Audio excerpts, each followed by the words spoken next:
Hai teman-teman semua, selamat berjumpa lagi. Semoga kalian semua selalu dipenuhi dengan segala kebaikan. Kali ini kami akan mengangkat kisah yang telah akrab di hati rakyat, khususnya masyarakat Bali. Sebelumnya bagi yang belum, dukung kanal ini dengan subscribe dan like. Tindakan yang mudah bagi Anda, tetapi amat berpengaruh bagi usaha kami membagikan cerita-cerita pilihan yang bermanfaat bagi Anda. Nyalakan lonceng notifikasi agar Anda tak ketinggalan dengan video-video terbaru kami. Selamat mengikuti. Hiduplah seorang pria berbadan besar dan kekar yang mempunyai seorang anak lelaki bernama Iwayan Tigaron. Pria itu bernama I Gede Basur. Ia telah menduda sepeninggal istrinya. Gede Basur amat kaya raya. Ia banyak mempunyai tanah pekarangan, tegalan, dan sawah. Terlebih lagi, ia terkenal sakti, mempunyai ilmu pengiwa yang mampu membuat orang yang dikehendakinya sakit, menderita, dan meninggal dunia. Di Banjarsari, hiduplah Jeru Bendese yang mempunyai 2 orang anak. Yang pertama bernama Ni Sukasti, dan adiknya bernama Ni Rijase. Ni Sukasti amat cantik, badannya tinggi semampai, dadanya indah, senyumnya manis, pinggangnya ramping dan mempunyai lekukan yang dalam. Rambutnya hitam lebat. Bendesa itu bernama Inyoman Karang. Istrinya sudah meninggal karena diracun saat anaknya masih kecil-kecil. Sementara di Banjarsekar, ada seorang perempuan bernama Ni Rempak. Ni Rempak mempunyai seorang anak gadis bernama Ni Garu. Semenjak masih kecil, Ni Garu dan I Tigaron, yakni anak I Gede Basur, sering bermain bersama, sampai keduanya mengalami cinta masa remaja. Setelah menginjak dewasa, Iwayan Tigaron sudah tak suka lagi kepada Ni Garu. Ia lebih menginginkan Ni Sukasti sebagai perempuan pujaannya. Di rumah yang lain, di Banjar yang sama, hiduplah Imaditanu, yang mempunyai seorang anak bernama Iwayan Tirte. Ibunya juga telah meninggal pada waktu Iwayan Tirte masih kecil. Suatu ketika, I Gede Basur pergi ke rumah Inyoman Karang. Gaya dan tingkahnya sebagai orang yang kaya dan sakti diperlihatkannya dengan duduk seenaknya di balai-balai tanpa dipersilahkan.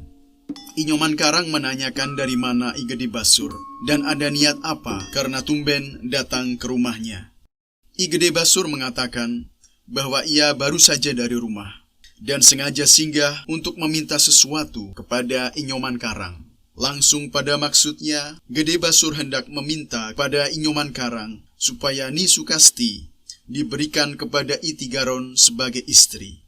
Tentang berapapun atau apapun harta benda yang akan dikeluarkan untuk itu, terserah kepada Inyoman Karang. Berapapun akan diberikan oleh I Gede Basur. Inyoman Karang menjawab, "Beli Gede Basur, Ni Sukasti memang anak saya. Tetapi jiwa dan raganya bukan milik saya. Sesungguhnya saya tidak berkeberatan dengan permintaan Beli Gede. Tetapi alangkah baiknya, Beli juga meminta persetujuan anak saya." Belum usai keduanya bercakap-cakap, tiba-tiba ada lagi seorang tamu, yaitu saudara sepupu Inyoman Karang, yang tak lain adalah Imaditanu. Inyoman Karang lalu menanyakan maksud kedatangannya kemari. Setelah sedikit berbasa-basi, Maditanu segera mengutarakan maksudnya untuk meminta Ni Sukasti menjadi istri anaknya, yakni Iwayan Tirte. Tiba-tiba, Ni Sukasti yang mendengar hal itu keluar dari kamarnya dan meminta agar Imaditanu segera pulang dan berpesan supaya I Tirte segera datang kemari untuk keduanya bisa berkasih-kasihan. Karena sebelumnya Inyoman Karang telah menyerahkan keputusan sepenuhnya kepada anaknya, maka yakinlah Imaditanu bahwa Ni Sukasti telah menentukan pilihan kepada anaknya. Maka pamitlah ia lalu pulang dengan kabar gembira yang akan ia sampaikan kepada anaknya Iwayan Tirte. I Gede Basur yang mendengarnya merasa diremehkan. Sebegitu cepat dan mudahnya keinginan orang kaya, sakti, dan disegani pupus oleh mulut seorang gadis. Hatinya panas, rasa benci dan marah merasuki hatinya. Tanpa pamit, ia melompat dari balai-balai dan bergegas pulang. Sesampainya di rumah, Iwayan Tigaron sudah tak sabar ingin mengetahui kabar yang dibawa ayahnya. I Gede Basur berkata, "Cening, Bapa sudah ke sana. Ayahnya sudah menyerahkan sepenuhnya kepada Sukasti. Tetapi Sukasti punya keinginan lain. Di hadapan ayah ia berpesan supaya pria itu datang. Dia adalah Itirte. Kalaulah mungkin Bapa minta kepadamu gadis yang lain saja tak mengapa. Bukankah banyak sekali gadis-gadis? Yang mana yang Cening mau? Nigaru juga cantik. Lantas Itigaron menyaut, "Aduh Bapa, mana buktinya kalau Bapak sakti?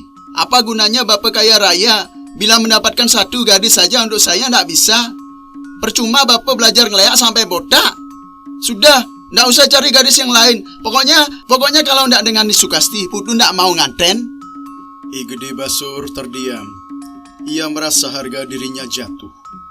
Baru saja ia mengalaminya di rumah Inyoman Karang. Yang sebenarnya ia sedikit dapat memaklumi, karena mungkin ia tak bisa seenaknya memasuki ranah orang lain. Tetapi kini, hal yang menyakitkan dan dirasanya benar itu datang dari mulut anaknya sendiri. Baginya, harga diri bagaikan sebuah candi yang megah. Dan kini, kemegahan itu telah diusik dan rusak.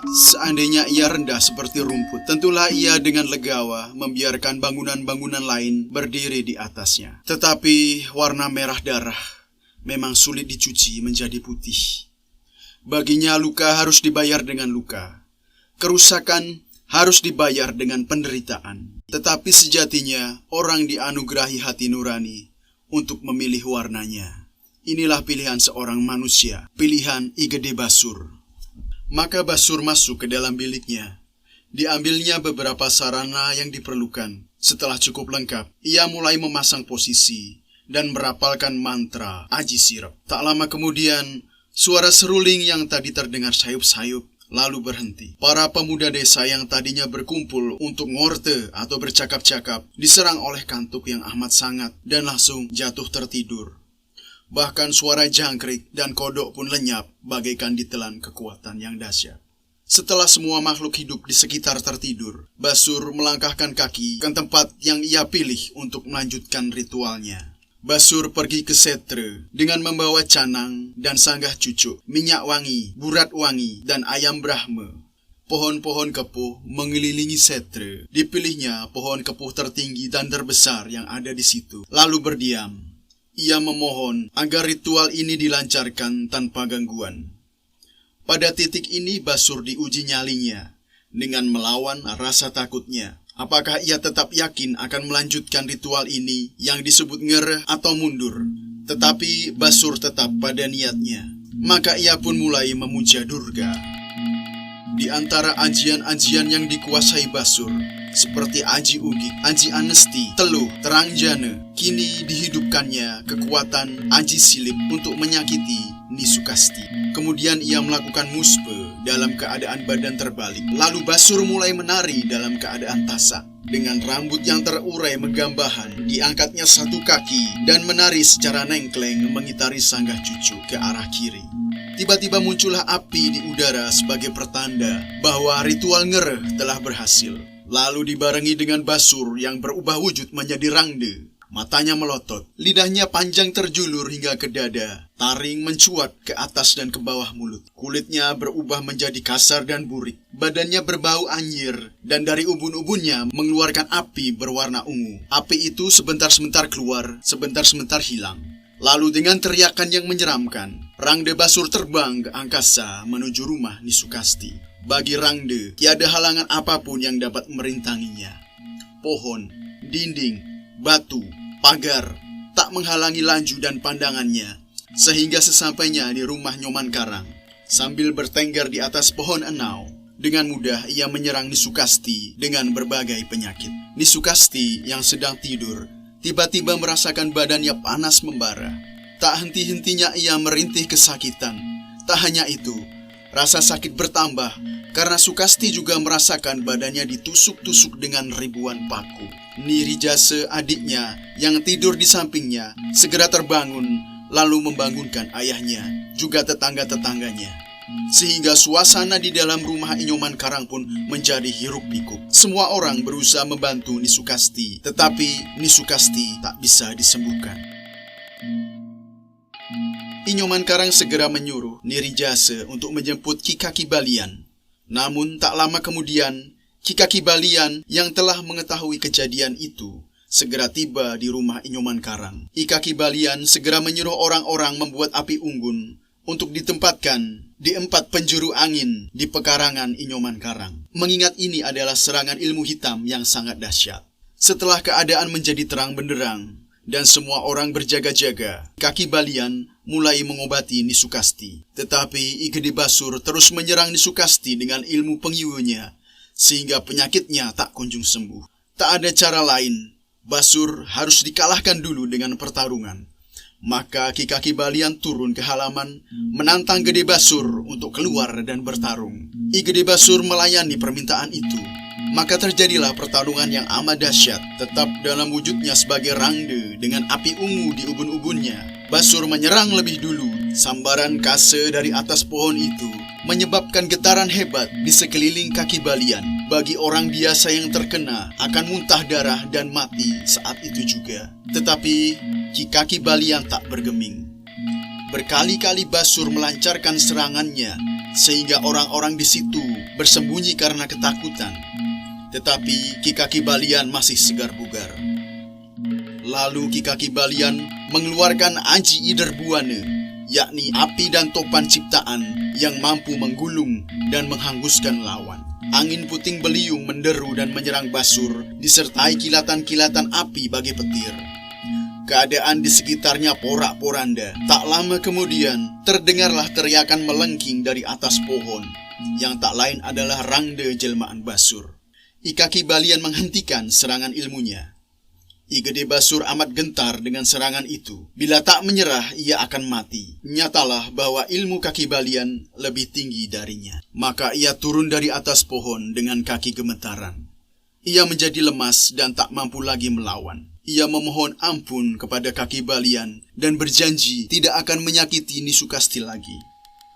Ki Kaki Balian mengampuninya, tetapi juga berkata bahwa ia akan menghabisinya bila ia kembali mengganggu Nisukasti. Akhirnya Nisukasti sembuh tanpa diobati. Tak lama berselang, keluarga Inyoman Karang mulai mencari hari yang tepat untuk melangsungkan pernikahan Iwayan Tirte dan Nisukasti.